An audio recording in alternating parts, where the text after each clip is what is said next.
Oi, viajantes da vida, seja bem-vindo, meu amigo, seja bem-vinda, minha irmã querida que está conosco aqui, acompanhando os vídeos da nossa playlist Mediunidade em Foco. Estamos chegando ao capítulo 100, hoje é o capítulo 98, em que nós vamos aproveitar mais uma vez as orientações que aparecem no Livro dos Médiuns, a obra mais fundamental para quem quer trabalhar com mediunidade.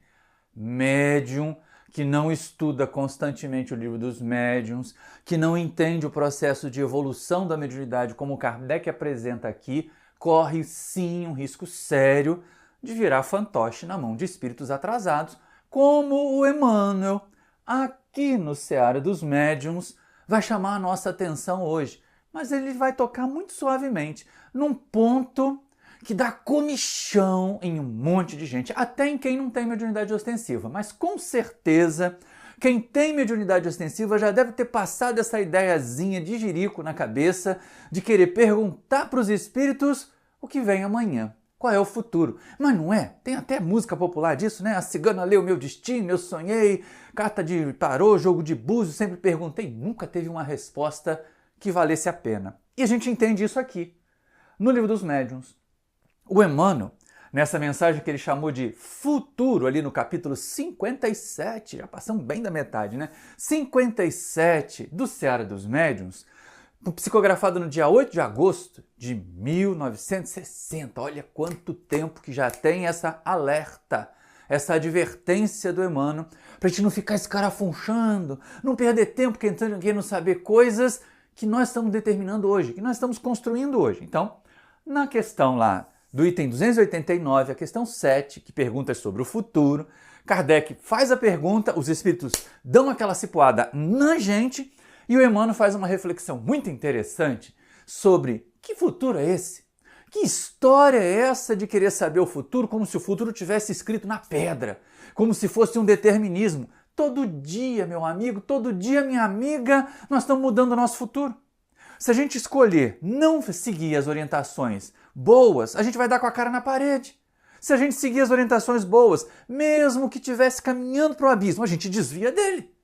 Então, nós mudamos o nosso futuro todo instante, a todo instante. Não tem essa história de que, está no meu destino, eu tenho que passar por isso. Algumas coisas, é lógico, que como elas são consequência do nosso passado, a gente não tem muito como escapar. Elas já estão lá consolidadas para a gente.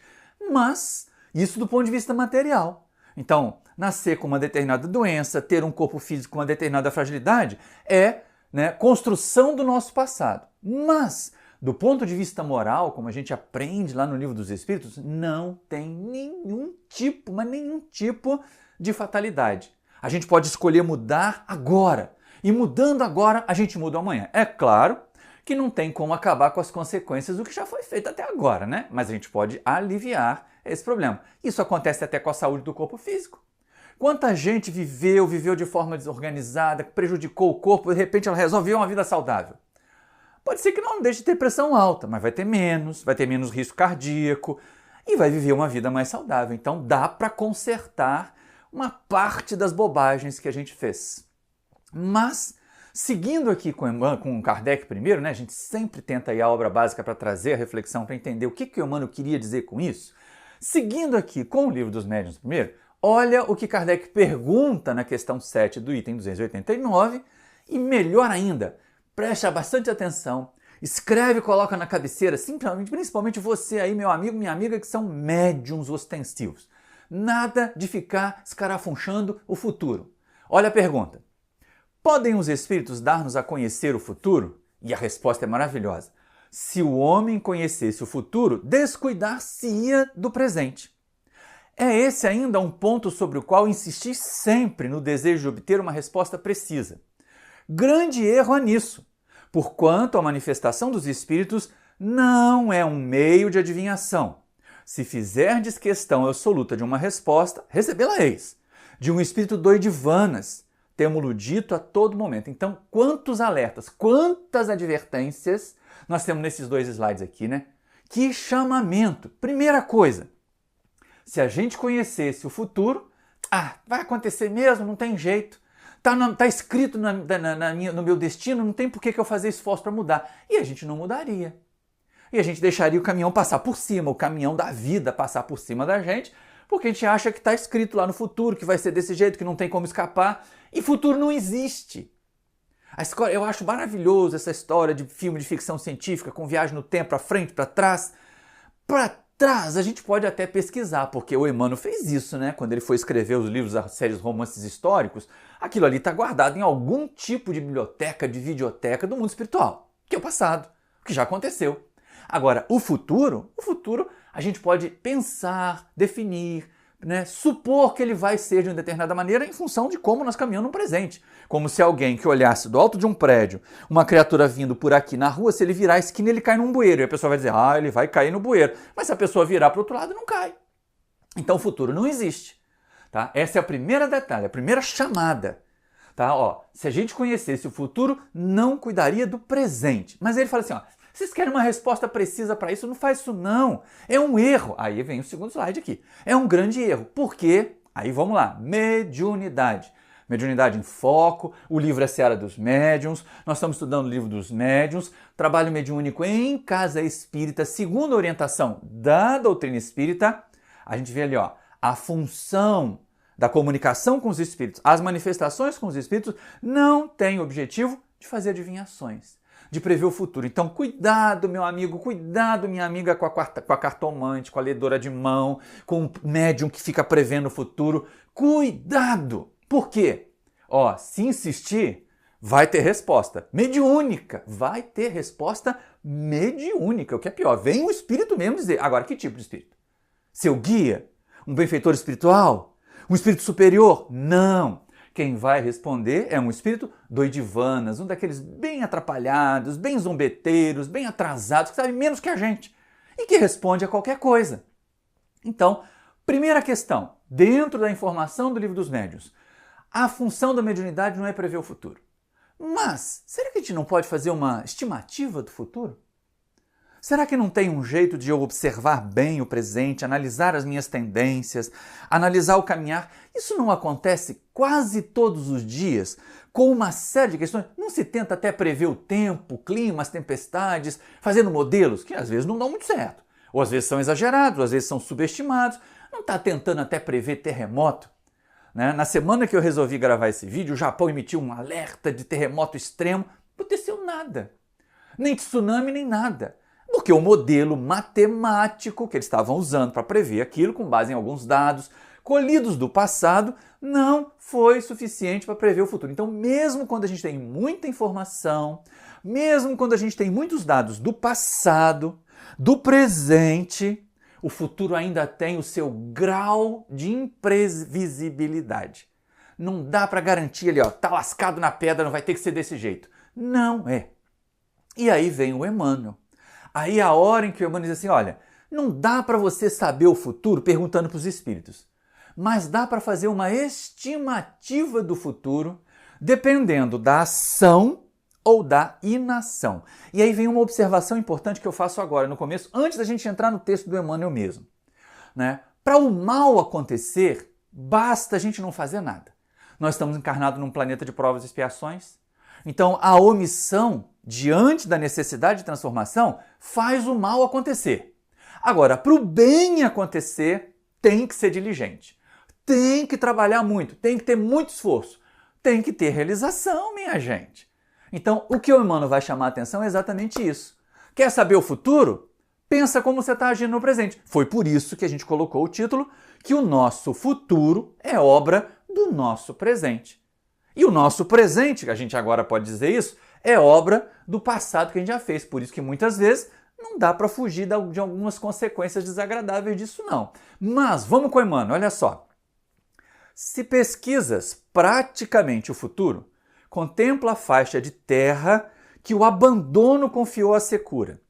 Se não lhe estendes braços amigos, podes perfeitamente vaticinar-lhe prever o amanhã, porque o amanhã, para todo solo relegado ao desleixo, será sempre desolação. Mas, se lhe buscas a água viva do próprio seio, removendo areia e detrito, ninguém consegue prever a excelência do oásis que se erguerá no deserto. Em verdade, toda a gente avalia com segurança o futuro do mal, quando o mal é conservado. Entretanto, pessoa alguma conseguirá predizer toda a glória do bem quando o bem aparece. Meu amigo, minha amiga, é ou não é um convite para a gente trabalhar? É ou não é um convite para a gente agir, para a gente fazer o nosso amanhã de acordo com o nosso conhecimento, com a compreensão nova que a doutrina traz para nós? Não estou falando só do livro dos médiuns, não. Estou falando da doutrina como um todo. Essa playlist é sobre mediunidade. Mas crescer, viver, amadurecer na Terra, tem muita informação no livro de André Luiz, nas obras básicas, nas obras de Joana de Ângeles, nas obras de Bezerra de Menezes, através da tia Ivone Pereira. Quanta coisa que a gente pode tirar daí.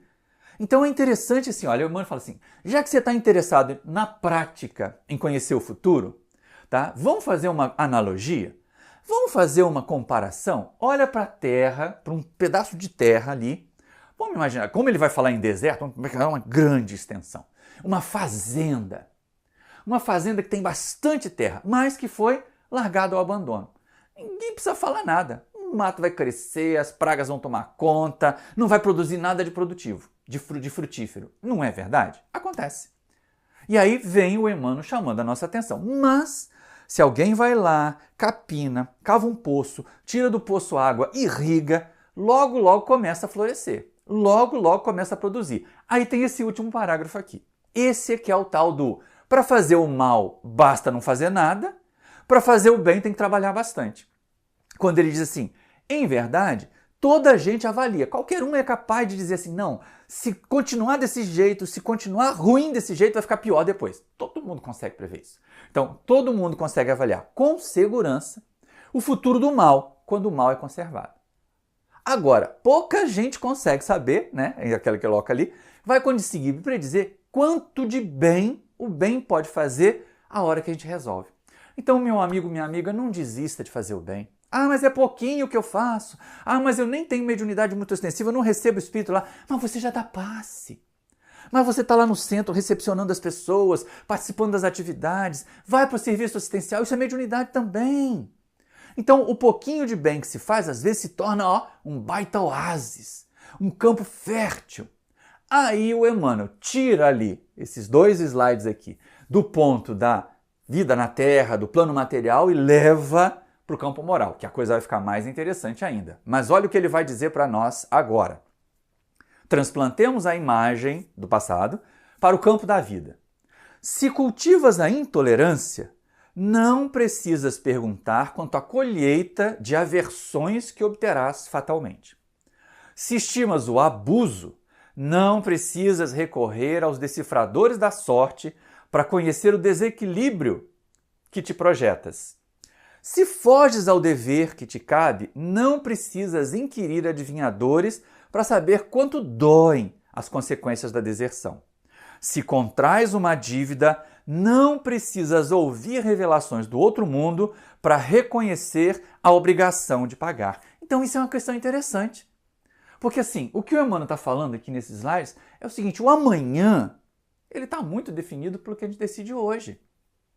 Da mesma forma como se eu abandonar a fazenda, vai dar tudo que é praga e vai nascer um monte de mato que não presta para nada, que não pode ser consumido, da mesma forma, se eu largar minha vida, ou se eu cultivar coisas negativas, né, a intolerância, os abusos de todo tipo, as consequências vão vir.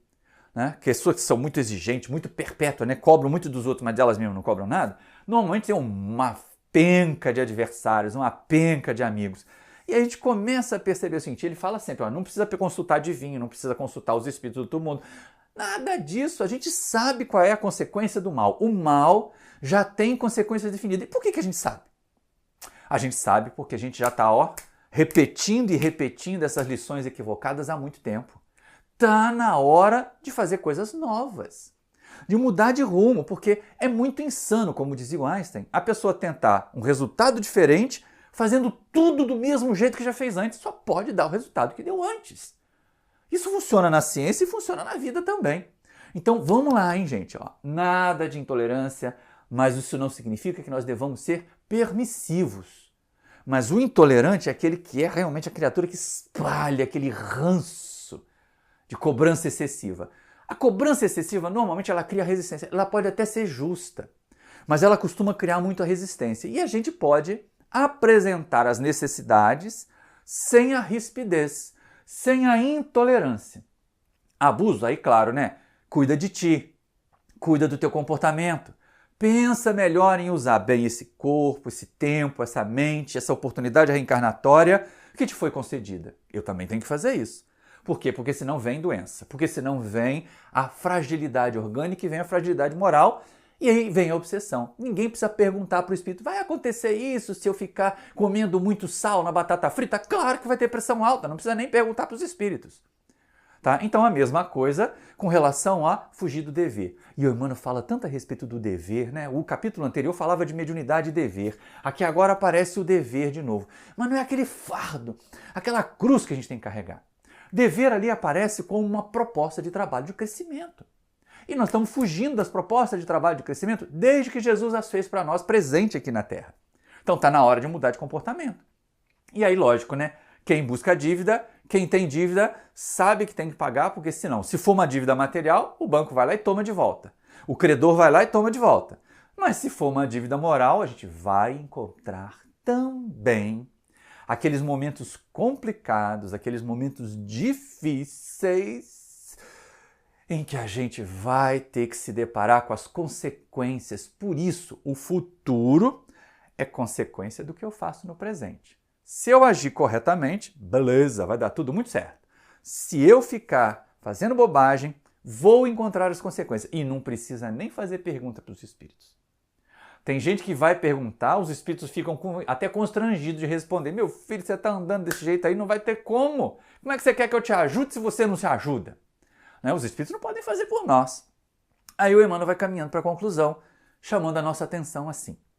É possível tenhas contigo largo acervo de problemas trazidos do passado, no que se refere a moléstias e tentações, compromissos e provas, entre dificuldades da vida e lutas da parentela. Porque aquilo que é agora representa aquilo que tem sido justamente até hoje. Não te percas, porém, a formular consultas quanto ao que possa haver nas telas do porvir, porquanto, se quiseres renovar-te no bem, alimentando o bem, todo o mal que te aflige será bem amanhã. Essa é uma questão que a gente tem que estar sempre atento. O Emmanuel pega, a vida pode estar complicada, o momento pode ser difícil, aquelas listas de dificuldades eles são características de planeta de provas e expiações, né? Doença, compromisso, família, dívidas, provas várias. E a gente pode pensar assim, nossa, está muito ruim. Mas está ruim por quê? Porque o nosso presente é construção daquilo que a gente fez, é resultado, é obra do nosso passado. Assim como o nosso futuro é obra daquilo que a gente resolver fazer no presente. E aí não precisa perguntar. Alguém pode dizer, eu vou lá na cartomante saber por que eu estou passando por essa dificuldade. Bom, como a lei é de progresso, hoje nós estamos melhor do que já fomos ontem. Então, cuidado com o que se pergunta, porque não vai descobrir que foi anjinho. Né? Não vai descobrir que foi tão bonzinho e agora que as pessoas estão malvadas nos prejudicando. Não estão. Nós estamos devolvendo para as leis divinas aquilo que nós vilipendiamos dela, aquilo que nós tiramos dela. Por isso essa advertência final aqui. Não gasta tempo com consultas. Não gasta tempo perguntando para os espíritos, que vai responder um espírito doidivanas, como o Kardec ouviu aqui dos benfeitores espirituais. Um espírito desalinhado com a proposta do crescimento. Um zombeteiro, um mistificador, alguém que quer iludir. Provavelmente um fascinador. Nossa, como tem médium sendo fascinado de que vai ser grande escritor, de que tem uma tarefa gigantesca na consolação das pessoas. E aí você vê as mensagens que o médium recebe e pensa assim, meu Deus, esse aí nunca leu o livro dos médiuns, não entendeu nada do livro dos espíritos. Então não gasta tempo perguntando, não. E mais, essa é a questão que consola, né? Doutrina espírita não tem que ser consoladora? Doutrina espírita não tem que trazer para nós uma proposta de paz, de harmonia, de crescimento, de que vale a pena, mesmo que esteja muito difícil, vale a pena fazer o certo? Mesmo que esteja muito complicado, vale a pena fazer o bem? É quando o Emmanuel termina ali, ó. Se quiseres renovar-te no bem, alimentando bem. Aí é que é o detalhe. Tem que alimentar o bem. Quanto você alimenta do bem a gente tem feito, né? O que eu tenho feito, eu, Maurício, que você, meu amigo, que você, minha amiga, temos feito para alimentar o bem em torno de nós. Às vezes até fazendo silêncio àquela crítica desarrazoada, ou contribuindo para que alguém fique mais ciente, mais esclarecido a respeito das próprias necessidades.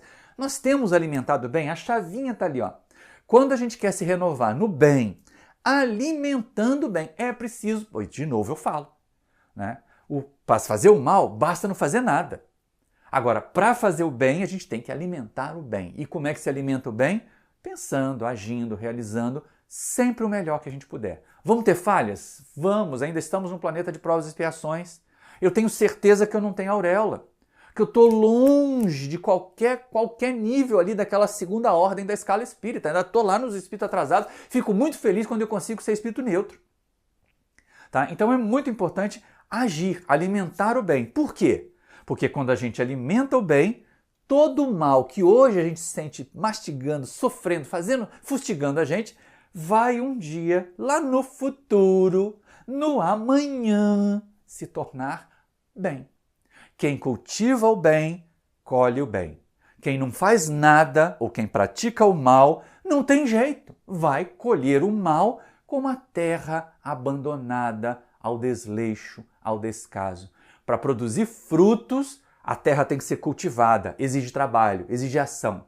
Para nós conquistarmos felicidade, a gente precisa ser cultivado, precisa se trabalhar, precisa fazer crescer em nós a árvore do bem. Eu espero que essas duas informações tão importantes, que a gente aprenda qual é a função da comunicação com o mundo espiritual, que é não perguntar sobre o futuro, que é não ficar querendo escarafunchar o futuro, matar a curiosidade de ninguém, tenha lhe servido para alguma coisa. Se você gostou e ainda não é inscrito no nosso canal, se inscreve aí. Acione o sininho para receber as notificações, tem vídeo todo sábado. E aí também aproveita para deixar um like se gostou. Se não gostou, por favor, deixa o dislike, mas comenta. Aliás, se gostou, se não gostou, deixa umas palavras aí para a gente saber como é que o trabalho está chegando, porque de vez em quando eu fico sem saber. Será que eu continuo fazendo vídeo? Será que está ficando interessante para as pessoas? Será que as pessoas estão perdendo o interesse? Porque muitos estão pouco comentados. E se você gostou e acha que vale a pena essa reflexão, ou se você tem aquele amigo, aquela amiga que está sempre consultando a cartomante, a leitora de Bonadicha, a jogadora de búzios, a mãe de santo, manda esse link para ela entender, pelo menos aqui com o Livro dos Médiuns, que não se deve ficar fazendo perguntas sobre o futuro para os espíritos, para a gente não ter resposta de um espírito doidivana, de um espírito atrasado. Muito obrigado pela sua atenção e até o próximo vídeo!